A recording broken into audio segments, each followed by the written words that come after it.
Hi friends, this is Joe, and this is episode number 186 of the Dekahedron RPG podcast. And today, OSR October is over, but I got some feedback that I'm going to catch up on that came during OSR October.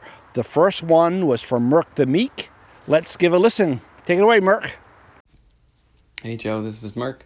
Just got done listening to your first OSR October episode about what you want out of an OSR game. And to be honest, I don't think any of that's really that weird.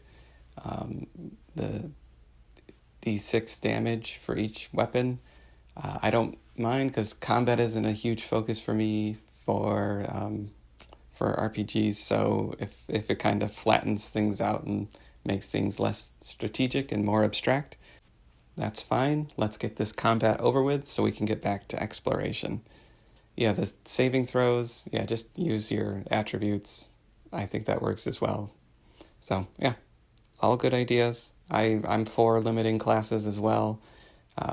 Shadow Dark, whether you consider that OSR or not, one of the appeals to me at first was they had a narrow band of classes, and then they just did this other Kickstarter, and now they're expanding the classes again and quote-unquote ruining it for me. But I think it's just the nature of an RPG as it grows to just keep adding those new possibilities and whatnot, which is fine. I hope people are happy playing them. Anywho, thanks for the episode. Take care. Okay, Mirke, so the first thing you said was that if using just D6 for weapon damage flattens out the curve and takes all that tactical stuff out of it and just lets you get on to the exploration, you're all for that. Same page, dude. The only thing I might say that's different is, for me, it's getting back to the role play. I do love exploration. Don't get me wrong. Exploration is great. But I put role play over exploration. Just because that's what I like better. The next thing you said was that you agreed with me about using attributes for savings throws. Yeah, that's what GURPS did. That's where I first ran into it. And it's a great idea. It simplifies everything. Tunnels and Trolls did that later.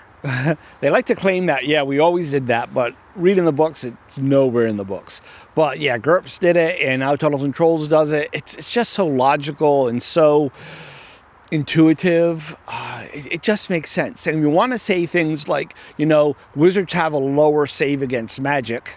If you look at the original D&D tables, that's the case because you're so in tune with magic, I guess. Then just say, because you're a wizard, you get a -2 on all saves versus magic, even though you're saving against dex or wisdom or whatever. Yeah, so again, we agree. The next thing you talked about was Shadow Dark. I don't know Shadow Dark. I've never played it. I think I might have heard of it. I haven't looked into it. I know nothing about it other than what I've heard on other podcasts. So whether or not it's OSR, I can't say, but I don't think there's really any OSR police. And like I said in the very first episode of OSR October, I consider OSR to be a style of play rather than anything in any rule set.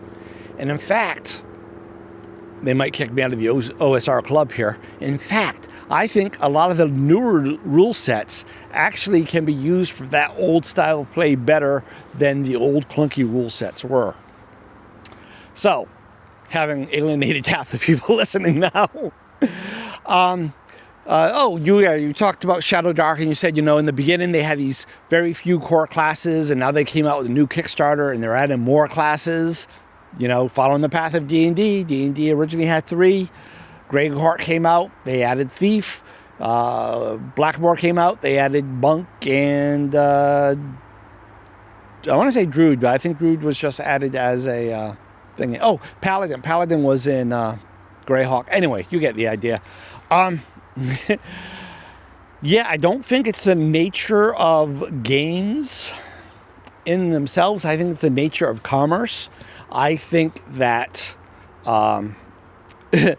companies that are in the hobby to make money, not out of a love for the hobby, need to come out with new products, and classes are a easy, cheap way to do that, and so they do it. Yeah. Thanks for your message there, Mirke, and everyone else. That's Mirke from Mirke the Meek podcast. Give it a listen. It's a really great podcast, and that's all. Our next feedback is from Riley from the Diegetic Advancement podcast. Riley went hardcore. He did an OSR October episode every single day. By all means, check that out. There will be links to his podcast and to Mirke's podcast in the show notes below. But let's listen to what Riley has to say. Hey Joe, Riley here. Thanks for putting out the prompts. They've been very helpful for me and giving me something to kind of reinvigorate my podcasting with.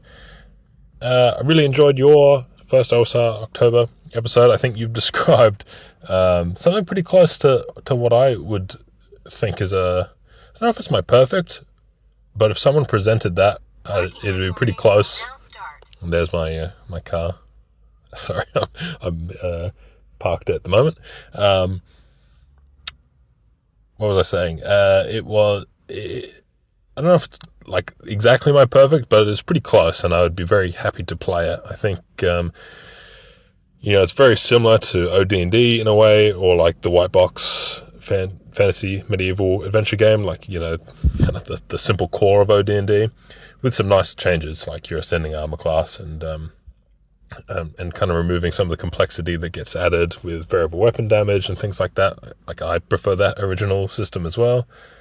I've got a question and something else, I guess. First question is, would you have a level cap at all for the game, especially if you're stuck to one attack and 1d6 damage, and fighters, let's say, are gaining a hit dice per level, and if they're not, then, do you have a hit dice cap, right? Eventually they get to 10 hit dice, and your combats are now 10 times as long as first level. Now, maybe that's not a problem. I feel like maybe it is. I don't think OD&D necessarily fixes that either, right? That's kind of the D&D problem in a way. So magic swords let you do more damage and things like that, though. So there's that. I'm kind of curious to your thoughts on level caps and I guess duration of combat. Although, fireballs certainly shorten combat as well, I guess. And two, on multiple attacks, most of the time in agreement, although if you do look at OD&D, chainmail, the multiple attacks were like a weapon speed thing, right? So if your weapon was much shorter, then you could get multiple attacks per round in man-to-man. So there's kind of a precedent for it, and chainmail is still 1 minute rounds, and so you're getting 2 attacks, but it's certainly not 2 swings, right? So it is kind of just different. It could be just a difference in total speed, right? Otherwise, although for the most part, I'm kind of on your side. Let's just roll it into one thing, and just be done with it. They don't need multiple attacks. Anyway, really enjoyed hearing your episode, and keep it up. Bye for now. Hey, Riley, thank you very much for that call. So the first thing that Riley talked about was the prompts. And that's because the prompts that I use for OSR October and the prompts that he used for OSR October both came from my blog, the Vagabond GM blog. And I don't know if it's worth putting in a show note because I haven't really updated that very much since I started podcasting. Podcasting has scratched that social media itch for me. And on top of that, the APA, the Anchorite Imager Press Association, has any desire I had to write can go there. Although I've been toying with the idea of taking some articles from the APA and putting them on the blog. I don't know. Anyway, So thank you for using the prompts, and I'm going to be getting with you offline to see if we can come up with even better prompts for next year. The next thing you said was that you pretty much agreed with my thoughts for the perfect OSR game, the perfect for me at least, and you said it wouldn't be perfect, but it's pretty close. And perfect, always put in air quotes, because as the saying goes, perfect is the enemy of the good, and you keep holding off, waiting to make the perfect one, you'll never get it. It's a goal to strive for, but it will never be obtained.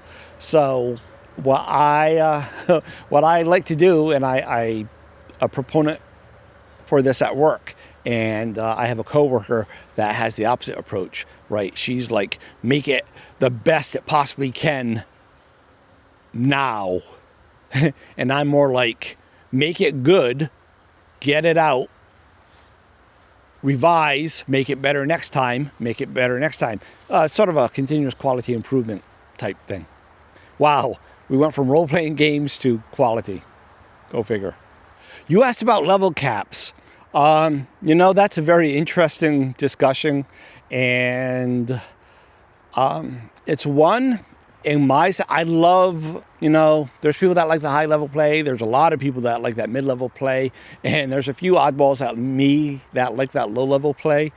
And it's so rare for like players to ever get to those really upper levels that I don't worry about level caps, because the campaign's probably not going to last that long.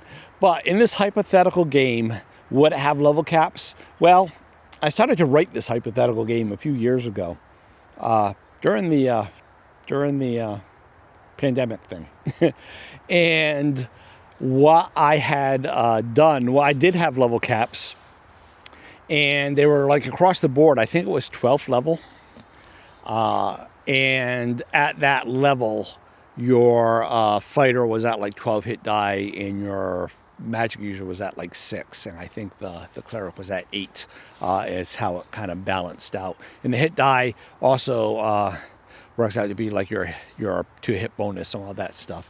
So there were level caps, and I would use them, but they probably would never come into play, to be honest. Kind of rolled up that same question you asked about, like the duration of combat. That's another thing. I don't think that the higher levels involve longer combats in my mind. They involve more quick combats that you can go through before you have to go back and heal up. But on the other hand, you do have those dragons, and you're not going to be taking out those dragons at the low levels. That's going to be at the higher levels, and that is going to be taking longer. But you know what? A dragon fight is kind of epic. Maybe it should take longer. But the average everyday fight, I wouldn't want those to get longer. And like I said, I don't see those being longer. I see you just having more of the quick fights before going back. That's how I see it. I stop here because I see your point, because the math works out. Because if you do have that other monster with the high hit die, otherwise you'll just have the characters mowing through things. That's something to give more thought to. I don't have an answer off my cuff now that I think about it in more detail. So the next thing you talked about was multiple attacks. And you talked about multiple attacks in OD&D and using the alternate combat system in D&D, the D20 system. I don't think there were ever multiple attacks in, the first 3 Brown books. I really don't. Maybe once Greyhawk came out. I know that Greyhawk added additional attacks for the monsters. That's when you start worrying about the claw, bite thing, which makes no sense to me at all.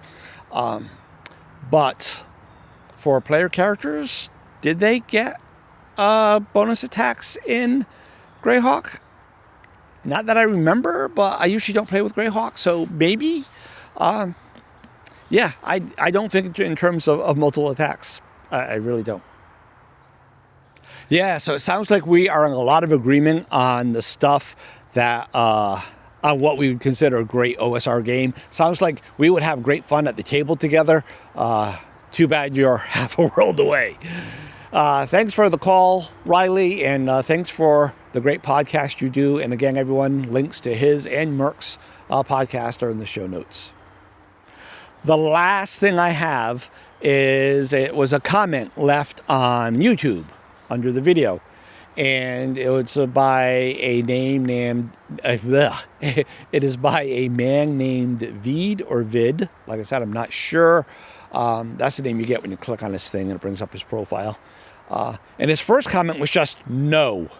But that was kind of vague because I talked about a lot of things on that episode, right? Because I talked about White Box, fantastic medieval adventure game. I talked about basic fantasy. I talked about Tunnels and Trolls, I think. Yeah, so I talked about a lot of things, and he just said no. So I said, no what? And he had this to say. This is V quoting me. Does that game exist? I don't think it does, but if you know something that's close, let me know. If you think what I want is really weird and out there, let me know.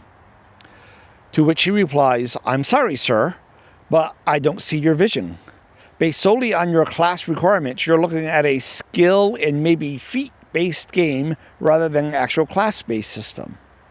I'll go with weird and out there, but you're a talented person, and I'm sure that you could design this Wunderspiel, and I'm confident it would be fun. However, despite the algorithm sending me here, I got nothing. LOL. Good luck, though. Yeah. Thanks for that, Vid. The algorithm. All hail the algorithm. So, does that game exist? No. Based on my vision, you think I'm looking at like a skill system. That's interesting because when I left D&D back in the 80s, when I found GURPS, I'm like, this is the way you think they're supposed to be. No classes at all, just skills. So you're onto me a little bit. I'm not really a fan of the class system. However, I like what came later, back around the turn of the century. Actually, even in the early 90s, with things more like the cliches of Rhesus, or in Tunnels and Trolls 7th, the talents, right? Where you don't need a separate class and you don't need a big, long skill list. You just say, he's a ranger. And then, of course, you and the GM need to have a little conversation with what you think that means. You know, it's a wilderness guy, and he's good with bows. You know, that's pretty much it. And then when those rangery situations come up, you get a bonus. And if the GM wants to be that way, if something comes up that's so out of the ranger experience, you get a penalty. But those are few and far between. So, for example, though, say you have a ranger and a thief, and both of those just being a fighter, with one with the label of thief and the other with the label of ranger, and you're in the wilderness and you're trying to track, I don't know, some orc footprints, the ranger gets a bonus. The thief might even get a negative, right? You're so outside of your urban environment that you're used to. That's your specialty, is that urbanness, that, you know, we're going to give you a negative. And it might not be for the tracking, but maybe if you need to set up a fire or you need to set up a little trap to catch game, right? Ranger, he gets that. The thief, not so much, although maybe with the trap thing, I'm like, yeah, okay, the trap, I think I'd give to the thief as well. And in the flip situation, like if you're in the heart of the city and you're like trying to figure out who, you know, where the local fence is or who the local mob boss is, the thief, he gets a bonus on that, right? Because that's his area of expertise. That is something that's in a thief's wheelhouse. Whereas a ranger exists in the wilderness type thing, and this is way outside of his league. So he might get a penalty for that. But like I said, the penalties come far and few between. It's mostly about bonuses, and the way I normally do it at the table is, like I say, the player would say that thing like, I'm a ranger, I'm a paladin. Again, all of these just mean that you're a fighter. But if a situation comes up where you think that background would help you, you say, hey, because I'm a paladin, can I get a bonus on this? I'll say, yeah. I might say, I don't see it, explain it to me. And even after you explain to me, I might say, yeah, I still don't see it. No. But usually say yeah, because I'm a fan of the players, right? I think that's really how I would like to do subclasses. And I think when in the first call, Mirke was talking about how they keep adding these classes, I think that is my solution. The talents from Tunnels and Trolls 7th, or the cliches from Rhesus, all those things. That's how I would do it. Thank you very much for watching my video feed, and thank you very much for the comments. And Mirke and Riley, wow, name just flew out of my head there. Mirke and Riley, thank you very much for your comments as well. Everyone, thank you for watching and or listening. And if you have any comments, feel free to send them along. Email is feedback@dekahedron.com, spelled dekahedron with a K. Or you can call our feedback line, which is 562-774-2278, which, if you spell that out, is 562-RPG-CAST. Or you can leave comments below on YouTube. There's other methods. They're all up on the screen right now if you're watching YouTube. If you're listening to this on the podcast, they're in the show notes. Love to hear from you. Thanks again, everyone. Until next time, happy gaming, happy life. Bye.